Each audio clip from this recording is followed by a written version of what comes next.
Pada kali ini terlihat Fang Ning yang sudah mendapatkan tusuk rambut dari Jiang Li dan tiba-tiba tangannya pun langsung dililit oleh aura hitam dari hantu bocil itu, dan ternyata seketika hantu itu pun terkejut karena auranya diserap oleh Jiang Li dengan sangat cepat, dan hantu kecil itu pun berkata, "Jiwaku, jepit rambutku, apa yang kau lakukan?" Lalu Fang Ning dengan kobaran aura membara. Di sana ia pun berkata, "Kau menggunakan kekuatan jepit rambut Jiang Li untuk menekanku ya? Sekarang jepit rambut itu ada di tanganku. Pergilah ke neraka dan bertobatlah." Sambil Fang Ning itu pun menyerang balik ke arah hantu bocil itu, dan hantu bocil itu pun terkena serangan telak sambil berkata, "Kembalikan jiwaku, harapanku untuk menjadi roh tingkat 4. Aku belum membalas dendam, aku masih ingin menjadi lebih kuat, aku tidak rela." Sambil perlahan-lahan tubuhnya itu pun memudar, dan hantu bocil itu pun berkata lagi, "Ibu, di mana kamu? Tolong aku." Sambil ia pun berubah menjadi roh bocil yang menangis. Di sana ia pun berkata lagi, "Aku tidak bisa bernapas di bawah air, aku sangat menderita, aku belum menemukan, aku tidak ingin mati." Sambil ia pun terjatuh menuju ke arah Fang Ning itu dan mengenai kepala dari Fang Ning. Lalu Fang Ning pun merasakan sesuatu. Ternyata itu adalah ingatan dari hantu bocil semasa dia masih hidup. Dan di sana Fang Ning pun bergumam, "Ini gambar-gambar di pikiranku ini, apakah ini potongan ingatannya?" Lalu ia pun berkata, "Li'er, apa kamu tahu bayi yang ditenggelamkan itu?" Karena preferensi terhadap anak laki-laki, beberapa orang tua melahirkan anak perempuan tapi tidak merawatnya. Mereka tega menghabisi anak mereka sendiri dengan tangan mereka.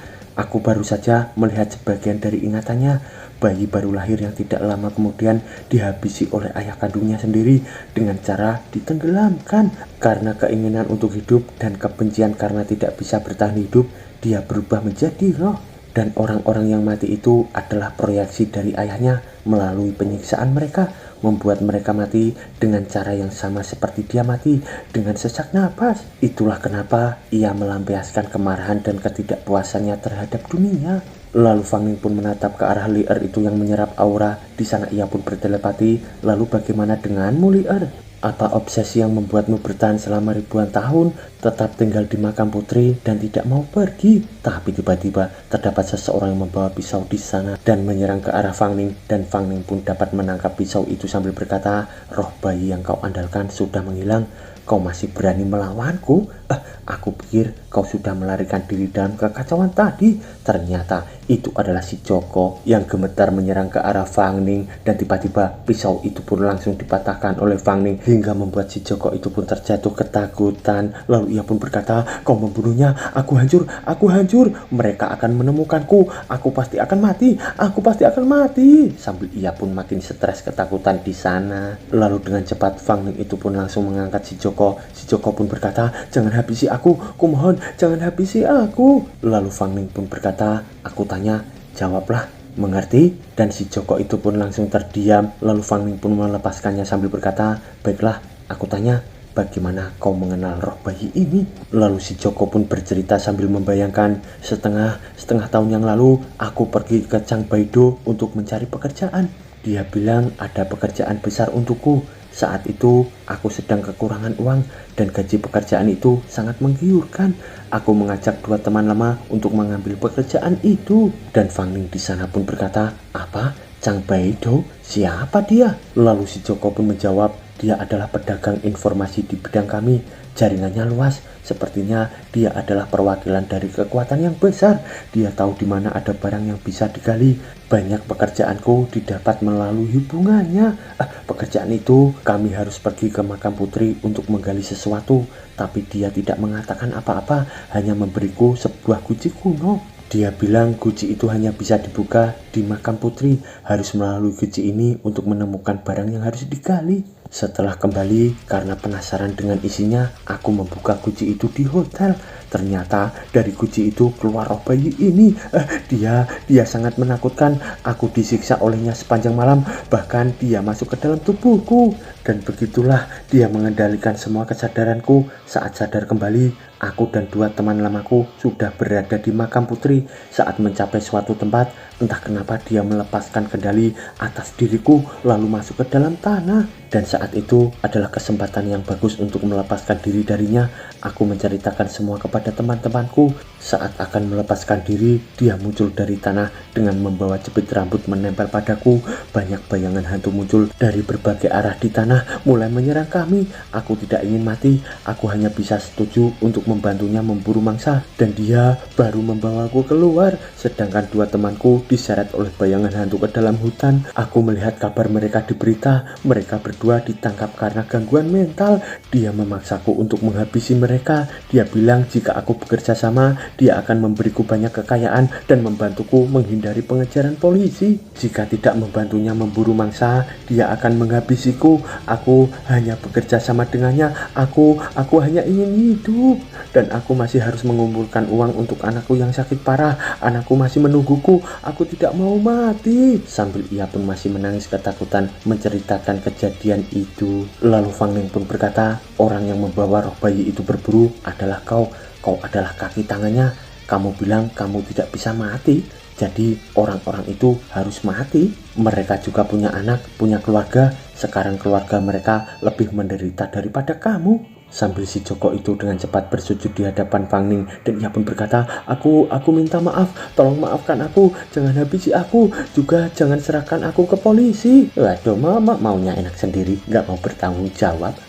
Dan si Joko pun berkata lagi, aku mengakui aku telah melakukan kesalahan yang tidak bisa dimaafkan, menyakiti banyak keluarga, banyak orang, tapi anakku menderita penyakit parah. Aku harus mengumpulkan uang untuknya. Ibunya sudah meninggal, dia hanya punya aku. Dan Fang Ning pun makin emosi berkata, bukan minta maaf padaku, tapi sebenarnya yang kau sakiti adalah orang-orang yang kehilangan anak, suami, dan ayah mereka. Kau mengerti?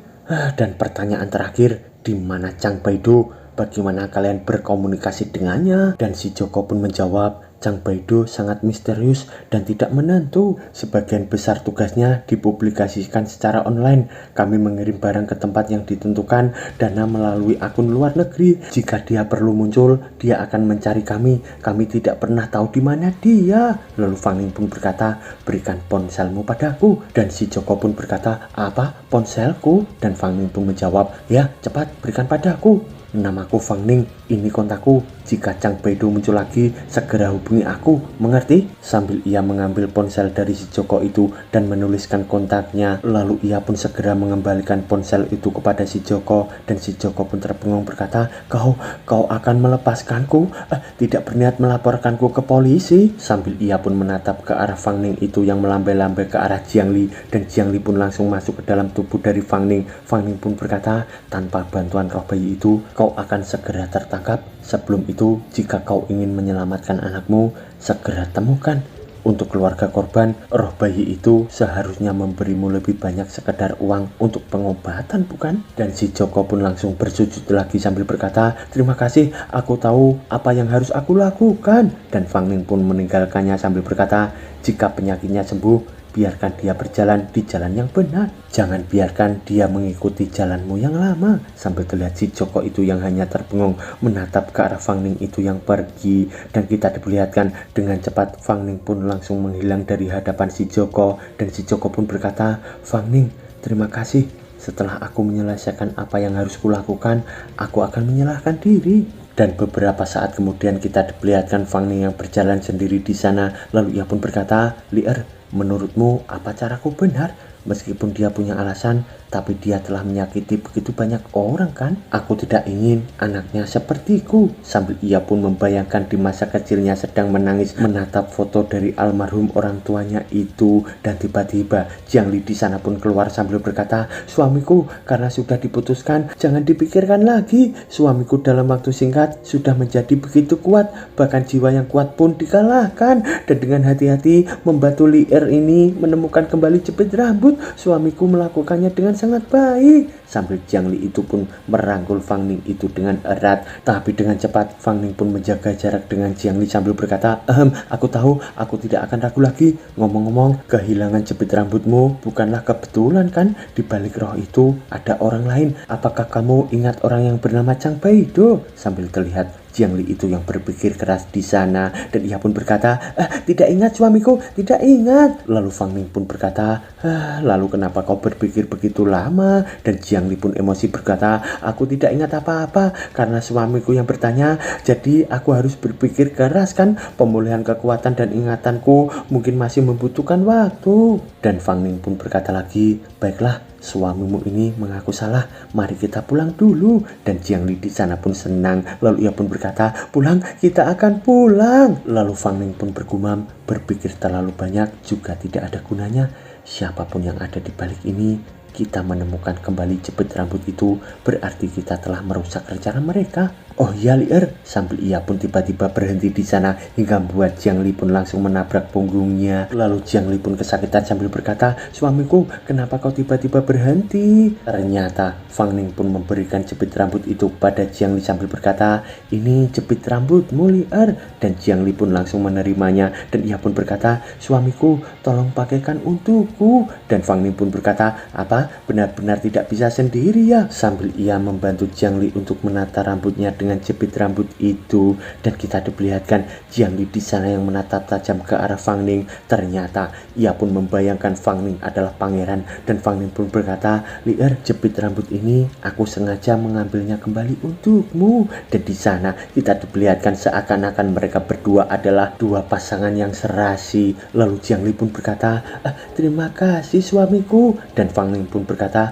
bagaimana? Kamu suka? Sambil Jiang Li itu pun hanya terdiam. Dan seketika Fang Ning pun menatapnya juga dengan bertanya-tanya. Lalu Jiang Li pun berkata, terima kasih suamiku, aku senang sekali. Sambil ia pun meneteskan air mata di sana. Dan tiba-tiba muncullah aura membara di sekitar tubuh dari Jiang Li itu. Dan kita diperlihatkan bajunya di sana pun langsung robek-robek. Dan biasalah mok-mok, ternyata ia pun pupil lagi. Aduh mok-mok. Dan Fang Ning di sana pun silau sambil berkata, lagi-lagi ini terjadi lagi. Ini sudah yang keberapa? Jangan begitu dong. Bos, bajuku hampir habis kau rusak.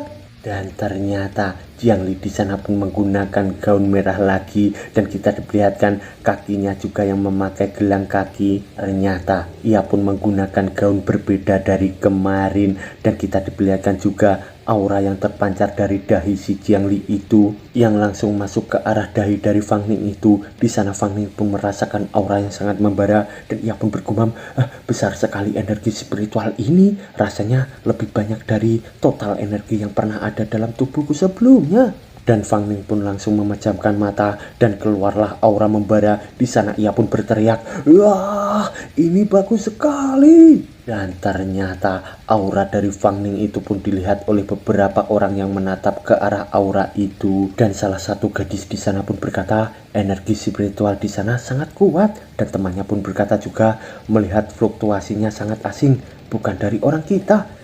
Setelah membersihkan sampah-sampah ini, kita ke sana untuk melihatnya. Sambil kita diperlihatkan sesosok monster yang mengarah ke arah belakang gadis itu. Dan ternyata monster itu pun sangat menakutkan dengan kepala banyak di sana. Dan monster itu pun menyerang ke arah gadis itu dari belakang. Ternyata gadis itu pun menyadarinya dan ia pun menoleh sambil berkata, apa yang kau lakukan? Sambil ia dengan cepat menebas monster itu dengan berkeping-keping di sana. Lalu kita diperlihatkan di waktu yang sama di tempat lainnya terdapat gedung bertingkat di sana. Dan di dalam sana terdapat seseorang yang gemetar dengan dua orang yang menatap ke arah aura dari Fang Ning itu. Dan orang yang besar itu pun berkata, energi jiwa di sana menghilang. Apa Soul Hunter yang melakukannya? Bodoh. Sudah kubilang jangan terlalu sombong. Dan itu adalah Abyssal Peak ya mo. Dan terlihat seseorang yang memakai kacamata bertopeng. Di sana ia pun berkata, sudahlah, hanya bahan percobaan, mati ya mati. Tapi situasi ini siapa yang melakukannya?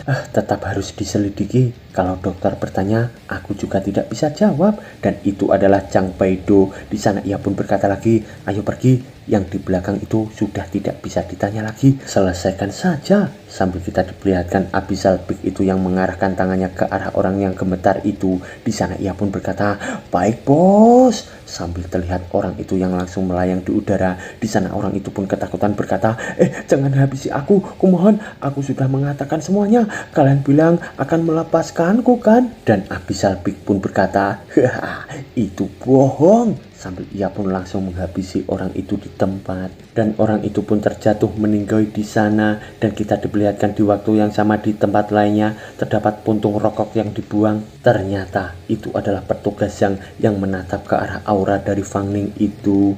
Lalu ia pun dikejutkan oleh anak buahnya yang datang sambil berkata, Master, ada apa? Ada apa di sana? Dan petugas Zhou itu pun menjawab, tidak ada. Sepertinya aku lupa mengambil sesuatu. Xiaowang, pulanglah dan istirahatlah. Dan anak buahnya yang bernama Xiaowang itu pun berkata, baiklah, sampai jumpa di kantor besok, Master. Apa yang terjadi dengan Master? Sambil Xiaowang itu pun bingung bertanya-tanya dengan tingkah laku dari petugas yang itu yang agak aneh. Lalu kita dibawa di sisi Fang Ning. Di sana ia pun ngos-ngosan sambil kita diperlihatkan aura itu yang masih melekat di tubuh dari Fang Ning. Di sana ia pun bergumam, nyaris saja tadi rasanya seperti mau meledak. Lalu tiba-tiba Jiang Li pun langsung mendekat ke arah Fang Ning sambil berkata, suamiku, ada orang datang ke sini, kita harus pergi sekarang. Dan Fang Ning pun berkata, ya baiklah. Sambil kita diperlihatkan beberapa saat kemudian Fang Ning bersama Jiang Li yang sudah berada di apartemennya. Lalu dengan cepat Fang Ning di sana pun menutup gorden sambil berkata, cahaya tadi itu sangat tinggi kan? Apa besok akan masuk berita? Lalu Jiang Li pun menjawab, tidak akan suamiku, energi spiritual mengkristal menjadi benda padat dan orang biasa tidak akan bisa melihatnya. Dan Fang Ning pun berkata, kenapa kali ini energinya begitu besar? Dan Jiang Li pun menjawab, mungkin sebagian kecil adalah energi jiwa yang diserap, sebagian besar mungkin adalah kekuatanku yang tersimpan di jepit rambut sebelum kekuatanku hilang, kira-kira 10% dari kekuatanku pada puncaknya. Sambil Fang Ning pun shock mendengar kata-kata dari Jiang Li itu, dan ia pun berkata, 10% kekuatanmu? Dan ia pun bergumam, ini baru saja 10%. Seberapa kuat Jiang Li di puncaknya? Lalu ia pun berkata, benar, apa ingatanmu sudah pulih? Apa kau ingat sesuatu? Dan Jiang Li pun menjawab, beberapa aku ingat, tapi sambil ia pun merasa pusing di sana. Dan Fang Ning pun menenangkannya sambil berkata, sudahlah, kalau tidak ingat jangan dipikirkan. Lalu dengan seketika Jiang Li pun langsung merangkul Fang Ning sambil berkata, apapun yang terjadi, aku akan selalu di samping suamiku. Tapi tiba-tiba terdengar handphone dari Fang Ning di sana yang berdering, dan ia pun langsung mengangkatnya hingga membuat Fang Ning pun terkejut terbengong. Ternyata itu adalah pesan dari sutradara Wang. Di sana pesan itu pun bertulis, Tuan Fang Ning, video kita viral. Lalu dengan cepat Fang Ning pun memeriksa video itu sambil berkata, wah, videonya viral, biar aku lihat. 1, 10, 100, 1000, 10.000, 100.000, jutaan. Video ini baru saja diposting 3 jam yang lalu kan, sudah memiliki jutaan penayangan. Sambil terlihat komentar-komentar di sana yang mendukung Fang Ning dan juga ada yang menghujat. Fang Ning pun berkata, viral, ini benar-benar viral, lebih trending dari video sebelumnya, video tentang makam putri kemarin. Sambil ia pun bergumam, ambil iklan, ambil endorsement, lakukan siaran langsung, jual barang, aku mau semuanya. Sambil ia pun seakan-akan membayangkan sedang bergelimangan harta di sana. Dan tiba-tiba Jiang Li pun berkata, suamiku, cepat lihat. Dan seketika Fang Ning di sana pun kebingungan menoleh sana sini sambil berkata, lihat apa? Lihat apa? Dan Jiang Li pun langsung nongol dari tubuh Fang Ning. Di sana ia pun berkata, cepat lihat di dalam dunia spiritual suamiku. Sambil dengan cepat mereka berdua pun langsung masuk ke dalam dunia spiritual, yaitu di alam bawah sadar dari Fang Ning. Dan kita diperlihatkan Fang Ning di sana terkejut karena terdapat ribuan ikan yang melayang-layang di atas lautan kesadarannya itu. Lalu Jiang Li pun berkata, semua ini adalah fear power suamiku, ada banyak fear power. Sambil ia pun langsung merangkul Fang Ning itu, Jiang Li pun berkata, tutup matamu suamiku. Dan ternyata lagi ya mau pukul lagi, aduh. Sambil mereka berdua pun melayang dikelilingi oleh fear power yang sangat banyak di sana. Dan kita diperlihatkan tubuh Fang Ning di sana yang bergejolak mengeluarkan aura, dan ia pun langsung membuka mata sambil bergumam, apa ini fear power? Ini pasti berasal dari video populer yang baru saja dirilis kan? Rasanya sekarang tanpa bantuan Lier, aku bisa dengan mudah menghancurkan Krasal. Sambil ia pun mengepalkan tangannya itu yang berkobar membara. Di sana ia pun bangkit sambil bergumam, banyak hal yang terjadi hari ini. Roh bayi yang mati, Soul Hunter, polisi misterius yang Tiando, ingatan Jiang Li yang hilang, dan organisasi misterius yang ingin menyerang makam putri. Sebuah dunia baru telah terbuka. Sambil dengan cepat ia pun langsung mandi di sana, dan ia pun bergumam lagi, lebih menarik tapi juga lebih berbahaya. Aku yang sudah membuat kontrak tidak bisa kembali lagi, tapi aku pasti akan bertahan hidup untuk menemukan kalian. Lalu beberapa saat kemudian kita diperlihatkan Fang Ning yang sudah tertidur pulas dipandangi oleh Jiang Li dari atas. Lalu Jiang Li pun memegang dahi dari Fang Ning itu. Ternyata Fang Ning pun demam. Jiang Li pun berkata, suamiku. Dan ternyata ya Mok Jiang Li itu pun pukul lagi. Aduh Mok. Dan di sana Jiang Li pun akan tidur bersama Fang Ning. Di sana ia pun berkata, suamiku, lebih dari 1000 tahun aku telah menunggumu. Sambil ia pun aduh Mok lihat itu. Tapi tiba-tiba dalam tidurnya Fang Ning seketika wajahnya pun berubah menjadi ketakutan. Ternyata ia pun bermimpi seakan-akan melihat sosok yang sangat menyeramkan berwarna merah, dan kita diperlihatkan sebuah gerigen minyak yang terjatuh di sana dan muncullah api membara hingga Fang Ning kecil itu pun hanya menatap dari kejauhan. Dan di saat Fang Ning kecil itu pun menoleh, terlihat aura membara dengan wajah yang sangat menakutkan seperti psikopat dari wajah Fang Ning kecil itu ya Mo. Dan bersambung Mo.